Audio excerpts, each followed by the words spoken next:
Sade and Bill, Milton has been an absolute wrecking ball coming ashore earlier this evening near Siesta Key, Florida. That's in Sarasota County. Now, that was just around 8:30 in the evening as a Category 3 major hurricane with 120-mile-per-hour winds. It's brought the complete arsenal. Wind gusts past 100 miles an hour. We had 109-mile-per-hour gusts in Bradenton. Widespread power outages. Intense flooding rain north of the center. There's been a flood emergency for Tampa. They've been rating at 3 to 5 inches an hour. At the same time, they've had an extreme wind warning and a historic tornado outbreak in central and south Florida.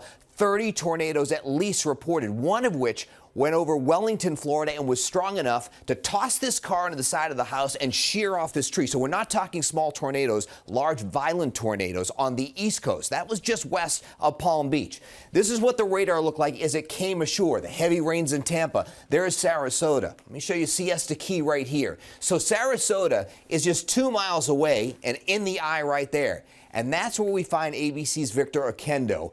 And because of the nasty weather there, he's had to take shelter and is joining us by phone. Victor, tell us, describe what it was like to go through the eye of Hurricane Milton. We are just 7 miles away from Siesta Key here in Sarasota, and now we're on the backside of the hurricane, and I have to tell you, it is incredibly powerful. I'm sorry that we have to do this over the phone, but here's what happened. As the eye passed over us, I'm assuming you've been in the eye of a hurricane before, you know it's almost this weird, eerie calm. All the wind stops, the rain stops, but then shortly after that, sure enough, as the eye wall moved over us, here comes the rain and the wind again.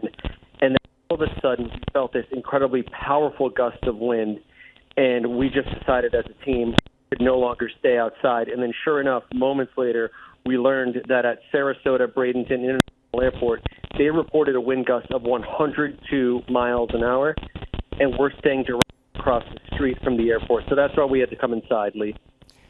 Victor, have you been able to at least observe what type of surge you've had there? The worst surge is definitely to your south, but have you noticed or observed water coming ashore?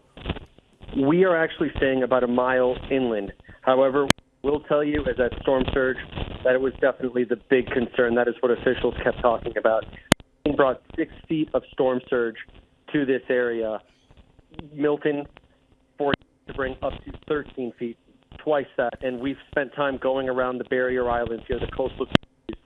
They were pounded, still in very bad shape from Helene less than 2 weeks ago. So storm surge was definitely the big concern. And with all of this, wind fueling that storm surge right now on the backside of the storm, which was what we're experiencing, can't imagine what it's going to look like in the coming hours and come sunrise. Lee?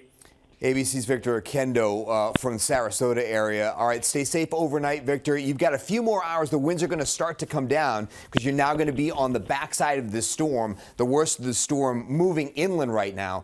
But just like Helene, this has interacted with a front, and it has enhanced and channeled the rain along and north of I-4, which has made for incredible rainfall amounts near the Tampa area, maybe 10 to 14 inches estimated by Doppler radar. And flash flood warnings will be extended eastward because some of these rainfall amounts will be realized in the Orlando area as well, and they've had 55-mile-per-hour wind gusts. So a terrible storm there. And the storm itself, which is now a Cat 2 hurricane, 105-mile-per-hour winds, will, by the way, by 8 in the morning already be off the coast. Essentially, the storm spending about 12, 13 hours across the peninsula. But this will go right across the Space Coast during the overnight hours. But because it's going south of Orlando, it keeps the heavy rain in that area all night long, and then of course offshore after that.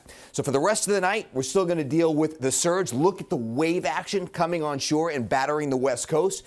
You've got the very heavy rainfall, flash flood emergencies extending eastward, and still tremendous amount of wind as this storm maintains its intensity and will still be a Cat 1 as it emerges off the east coast in the morning. A terrible storm, and really just in terms of what it's bringing on so many levels, whether it's a tornado outbreak or the wind or the surge, it's just all of the worst case scenarios are being realized. The only thing was that Tampa didn't get the worst surge, but they will not wake up tomorrow morning and tell you that it wasn't as bad as they thought, because the wind and the rain there is just absolutely awful. I'll have much more on this storm in our own forecast coming up in just a little bit. Bill and Sade? I'm sure we're going to see stunning pictures tomorrow. Lee, thank you so much. And as we just heard, the storm is having a wide and devastating impact on Florida right now. There are currently 1.5 million customers without power, and that number is growing. A customer can include multiple people, so that means a lot of people are without power already because of the storm. The sheriff in St. Lucie County says, quote, "We have lost some life, but the sheriff did not know how many people have died so far." Meanwhile, President Biden says there are thousands of federal personnel on the ground ready to go. That includes 20 million meals and 40 million liters of water. So much to talk about in this storm. Lee's going to be back in just a few minutes to do just that with the latest on Hurricane Milton. And of course, Lee's team will be tracking the storm all night long. We'll have the latest tomorrow morning on Eyewitness News beginning at 4:30.